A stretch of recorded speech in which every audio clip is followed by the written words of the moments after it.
Hello everyone, నేను మీ తేజ. ఇది నా ఛానల్ లెక్కల మాస్టర్. నేను 6 ఇయర్స్గా మ్యాథమెటిక్స్ టీచ్ చేస్తున్నా ఫర్ డిఫరెంట్ ఎంట్రన్స్ ఎగ్జామినేషన్స్, ముఖ్యంగా IIT-JEE మెయిన్స్ అండ్ అడ్వాన్స్. నా ఎక్స్పీరియన్స్లో చూసినంత వరకు చాలామంది పిల్లలు సరైన అవేర్నెస్ లేకుండా, ఫౌండేషన్ లేకుండా స్కూల్ తర్వాతే 2 ఇయర్స్లో IIT-JEE క్రాక్ చేయాలని అనుకుంటారు.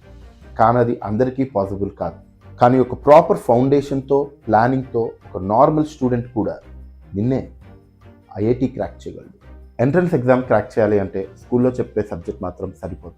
దాంతోపాటు critical thinking, analytical thinking, problem solving and time management ఉంటేనే అది సాధ్యపడుతుంది. ఫౌండేషన్ మాత్రమే కాదు, ఓవరాల్ IIT-JEE మ్యాథమెటిక్స్ మొత్తం మనం కవర్ చేద్దాం తెలుగులో. క్లాసెస్తో పాటు assignments, practice sheets and also live sessions, so that మీ డౌట్స్తో మీరు నాతో ఇంటరాక్ట్ అవ్వచ్చు. ఇవన్నీ మనం ఈ ఛానల్లో చేద్దాం. సో ఈ లాస్ట్ 30 డేస్లో మనం ఎలా చదవాలి, దేని మీద ఫోకస్ చేయాలి అండ్ మ్యాథ్స్లో మంచి స్కోర్ ఎలా స్కోర్ చేయాలి అనే దాని మీద ఇప్పుడు డిస్కస్ చేద్దాం. ఈ 3 చాప్టర్స్ నుంచి ఈచ్ 2 క్వశ్చన్స్ వచ్చే ఛాన్స్ ఎక్కువగా ఉంటుంది. సబ్స్క్రైబ్ చేయండి.